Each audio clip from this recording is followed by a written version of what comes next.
नमस्कार साथियों, जैसा कि आपको पता है आजकल मैं विशेष संदर्भ के तहत ही आपसे रूबरू होता हूँ और इसी प्रकार का विशेष संदर्भ, क्योंकि अपनी तो भारतीय संस्कृति ऐसी रही है कि हम अपने भले के साथ में अपना भला तब सोचते हैं जब दूसरे का भला हो। और ये मैंने जाना जब इस बात का मुझे पता चला, और मैं बिना किसी डिले के वो विशेष संदर्भ आपको बता दूँ। अपने ग्रामीण क्षेत्र का बहुत बड़ा विद्या का केंद्र आधारशिला विद्यापीठ है, उसमें शांति कुंज हरिद्वार के तत्वावधान में, उनके सानिध्य में हमारे यहाँ गायत्री विद्या विस्तार गायत्री महायज्ञ का आयोजन किया जा रहा है। और यज्ञ का जो समय है वो 5, 6 और 7 तारीख को रखा गया है। और इसी संदर्भ में आपसे रूबरू हूँ। मैं चाहता हूँ कि हम इसका ज़्यादा से ज़्यादा फ़ायदा लें, हम ज़्यादा से ज़्यादा लोगों के पास तक ये मैसेज पहुँचाएँ और सबको लाभान्वित करें। इसी संदर्भ में मैंने आज निवेदन किया, जो इस पूरे यज्ञ की व्यवस्था संभालेंगे, पूरे यज्ञ में अपना सानिध्य हमें प्रदान करेंगे। अभी मैं जिनसे आपका परिचय करवाऊंगा, मैं समझता हूँ उनका परिचय करवाने में मैं थोड़ा सा छोटा हूँ, लेकिन फिर भी मैं अप्रत्यक्ष आशीर्वाद आपसे लेते हुए अपनी तरफ से भरपूर कोशिश करूँगा और उम्मीद करूँगा कि मैं किसी भी प्रकार की आपका परिचय करवाते हुए त्रुटि न रखूँ। तो मेरे पास में जो सत्पुरुष बैठे हैं, आपका नाम सीताराम जी पारिक है और आप गायत्री शांतिकुंज हरिद्वार के गायत्री परिवार का राजस्थान का जिम्मा आप अपने स्तर पर उठाते हैं। पूरी व्यवस्थाएं आप देखते हैं। मेरा वैसे परिचय आपसे लंबा नहीं था, लेकिन पिछले 2-3 दिनों में मैंने जब आपसे देखा तो मैं वास्तव में काफ़ी प्रभावित हुआ। और मेरी दिली तमन्ना है कि यहाँ जितने भी जो अडक्सर, वैसे तो अडक्सर और अडक्सर का ग्रामीण अंचल जो है वो निश्चित रूप से धर्ममयी संस्कृति से बिलोंग करता है, लेकिन चूंकि यहाँ की आजकल की बहुत बड़ी एक कॉमन प्रॉब्लम ये हो गई कि विद्या तो है, शिक्षा तो है, पर संस्कार नहीं है। और ये एक कॉमन सी समस्या ये है कि घरवालों की सबसे बड़ी शिकायत ये रहती है कि लड़का कहना नहीं मानता, वो अपने हिसाब से चलता है, पढ़ता है नहीं। या फिर यूँ कहें कि एक जिस विद्या की बातें की जाती थी कि अपने मारवाड़ी में ऐसा कहा जाता है कि पढ़ेड़ो मेहनत कर बाकी बिड़ावा, तो जो पढ़ेड़ो मेहनत जो को हो उसकी परिभाषा को अपन वापस वो पहचान दें। तो उसी संदर्भ में आपसे बात हो रही थी। आप यज्ञ का आयोजन कर रहे हैं, मैं चाहता हूँ मैं कम बोलूँ और आपसे ज़्यादा सुनूँ, तो मैं सीधा आप सीताराम जी से जोड़ता हूँ। एक तो मैं आपसे आशीर्वाद लेते हुए सब मैं चाहूँगा साहब अपना थोड़ा सा परिचय हमें प्रदान करें। मैं सीताराम पारिक नाम से जाना जाता हूँ और शांतिकुंज गायत्री परिवार का एक पूरे वर्ल्ड का केंद्र है, इंटरनेशनल, अंतर्राष्ट्रीय। उसकी भारत में 5000 शाखाएँ हैं। उसी में से हमारे राजस्थान में 200 शाखाएँ हैं। उनका जो केंद्र है वो पुष्कर में, इसका जोनल केंद्र के नाम से सारा संचालन है। वहीं से एक बहुत बड़ा विद्या विस्तार शक्तिपीठ बना हुआ है। वहाँ पर हमारे लड़कियों की एक कॉलेज है, एक बच्चों की स्कूल है संस्कार के लिए। वहाँ के जो आसपास के लोकल बच्चे हैं वो उसमें पढ़ते हैं और वहाँ से हमारे 200 शक्तिपीठों का संचालन किया जाता है। राजस्थान में 46,000 जो गांव हैं, उनको गाँवों का सारा संचालन उसी से पुष्कर के द्वारा ही संचालित होता है। उसमें मैं एक प्रतिनिधि के रूप में शांतिकुंज के द्वारा प्रतिनिधि के रूप में एक जीवनदानी सेवा के हिसाब से मैं वहाँ समय दे रहा हूँ। वो मेरे गुरुजी हैं, मैं एक शिक्षक के रूप में वहाँ काम करता हूँ। और हमारा लक्ष्य यही रहता है कि भाई कोई गांव, कोई ढेणी, कोई स्कूल, कोई घर इस संस्कारों से, विद्या विस्तार से वंचित नहीं रहे। क्योंकि अभी जो पाश्चात्य संस्कृति हमारे भारत में फैल रही है, उस संस्कृति के कारण हमारे बच्चों का विनाश, हमारी बच्चियों का विनाश बहुत भयंकर हो रहा है और हम पाश्चात्य संस्कृति की ओर दौड़ रहे हैं। उसको बचाने के लिए हमारा ये मुख्य लक्ष्य है कि हमारे बच्चों में संस्कार आए, हमारे बच्चे संस्कारवान बने और हम जो भारतीय संस्कृति का हमारा मूल जो हमारे पास में धरोहर है वो हमारी बची जाए और वो बची हुई रह जाए।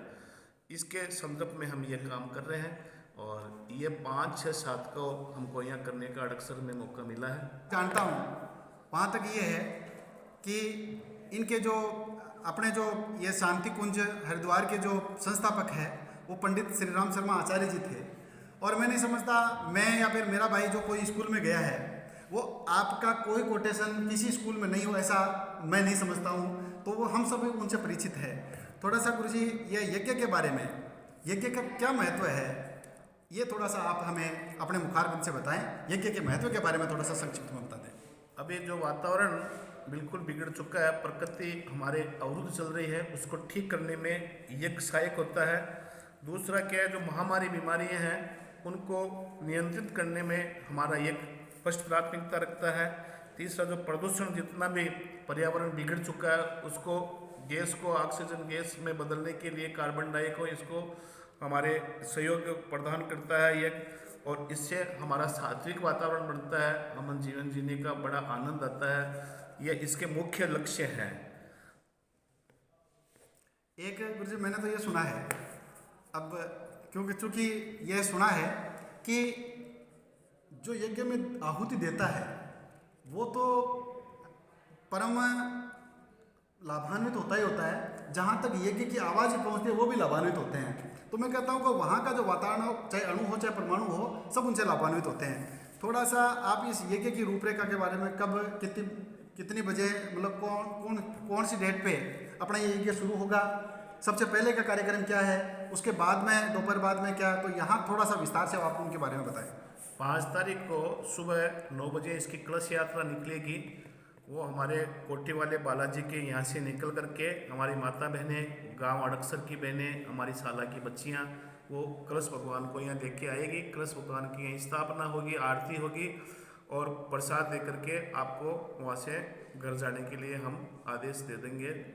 शाम को 2 बजे से 5 बजे यहाँ संगीतमय प्रज्ञान पुराण कथा चलेगी। प्रज्ञान पुराण कथा का मतलब है कि जितनी भी आपने कथाएं सुनी हैं वो आपकी प्राचीन कथाएं हैं या भविष्य के बारे में हो सकती है, पर ये जो कथा है वो वर्तमान के बारे में बनाई हुई है कि हमको इस समय में किस प्रकार जीवन जीना है। तो वो सारी बातें उसमें 2-3 घंटे आपको समझाई जाएगी। और सुबह प्रातःकाल 6 तारीख को हमारा यज्ञ प्रारंभ होगा।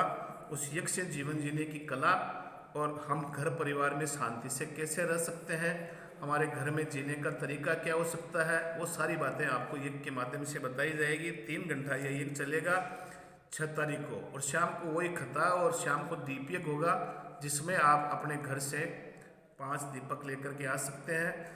बड़ी बत्ती लगा करके, खड़ी बत्ती लगा के, थाली में सजा के, रोड़ी मोड़ी चावल से थोड़ा थाली को सजा के, उसी में आपके थाली में ही एक भगवान को बुला करके आपसे आहुतियाँ भावनाओं से दिलाई जाएगी और आपके घर की सुख शांति के लिए निवेदन भगवान से प्रार्थना की जाएगी। तो ये आपके घर से, हर घर से 5 दीपक आने बहुत ज़रूरी है, क्योंकि हर घर में हम चाहते हैं कि ये जो सुख शांति का पैगाम है, सुख शांति का संदेश है, हर घर में जाए। 7 तारीख को इसकी पूर्णाहुति होगी। 2 बजे के करीब 1-1.5 बजे बाद में प्रसाद वितरण होगा। आप सब लोग सुबह वही 1-9 बजे से शुरू हो जाएगा।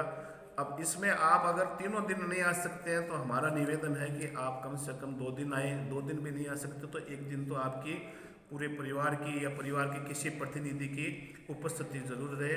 हम आपको सादर निमंत्रण दे रहे हैं कि आप सपरिवार पधारने की कृपा करें। एक ये बात आपने बहुत अच्छी बताई गुरुजी कि अपना जो गायत्री यज्ञ होगा वो पुरातन से अद्यतन को जोड़ेगा। यूँ कहें कि संगम यज्ञ अपना होने जा रहा है। और प्रज्ञा पुराण कथा ये केवल और केवल इतिहास की बात नहीं होगी, इतिहास को वर्तमान से जोड़ा जाएगा।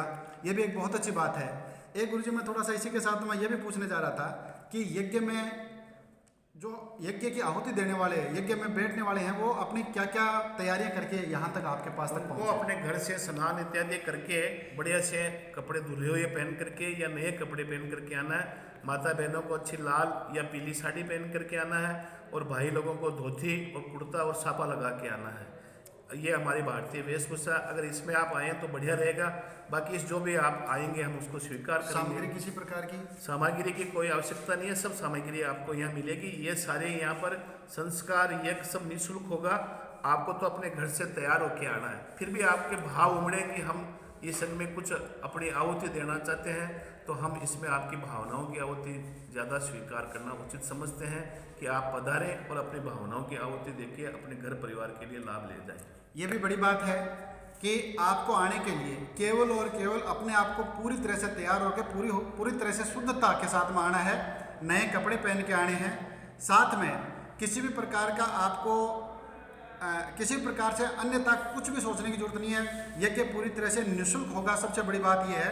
लेकिन फिर भी यदि किसी की भावना जुड़ती है तो आप जितना भी डोनेट करोगे वो सीधा शांति कुंज हरिद्वार के लिए जाएगा, आपका एक एक रुपया काम में आएगा। लेकिन वैसे सीधे तौर पर मेन जो अपनी जो आपका कंट्रीब्यूशन, जो योगदान है, वो आपकी भावनाओं का है। एक इसी के साथ में मैं आपको ये भी बता दूं कि अपने इस चैनल के माध्यम से इस पूरे यज्ञ का, पूरी कथा का जो है लाइव टेलीकास्ट किया जाना प्रस्तावित है। अतः मेरा आपसे फिर से निवेदन है कि आप इस मैसेज को इस मीडिया के माध्यम से ज़्यादा लोगों तक पहुंचाने की कोशिश करें। एक बार पुनः मैं अपील कर रहा हूं कि मेरी माताएं बहनें जितने भी ये चाहती है कि अपनी जो सबसे बड़ी संपत्ति, जो अपनी औलाद है, अपनी जो पुत्र पुत्रियां हैं, वो अच्छे संस्कारवान बने, तो कम से कम आप अपने लेने से ही अपने आने वाली पीढ़ी के लिए ही आप यहाँ तक पहुँचे। एक दिन आपको यदि 3 दिन टाइम नहीं मिलता है तो 2 दिन आ जाए, 2 दिन नहीं टाइम मिलता है तो गुरुजी ने जैसे कहा आप 1 दिन आए, लेकिन निश्चित रूप से यज्ञ में आहुति दें ताकि आपका, आपके परिवार का, आपके वंश का बहुत अच्छे से संस्कारों में वो ढले। एक वो शिकायत नहीं रहे कि हमारे तो ये है वो है, किसी प्रकार की शिकायत नहीं रहेगी। मैं कहता हूँ, मैंने देखा है और मैंने तो इस चीज़ को जिया भी है कि जो गायत्री महायज्ञ में जो सम्मिलित होते हैं, निश्चित रूप से उससे पहले दिन का और उसके आगे वाले दिन का वो खुद अपने आप उसका विश्लेषण कर लेंगे और जो है वो तुलना कर लेंगे। मैं फिर से आपसे अपील करता हूँ कि आप निश्चित रूप से यहाँ यज्ञ तक पहुँचा रहे। बहुत बहुत धन्यवाद।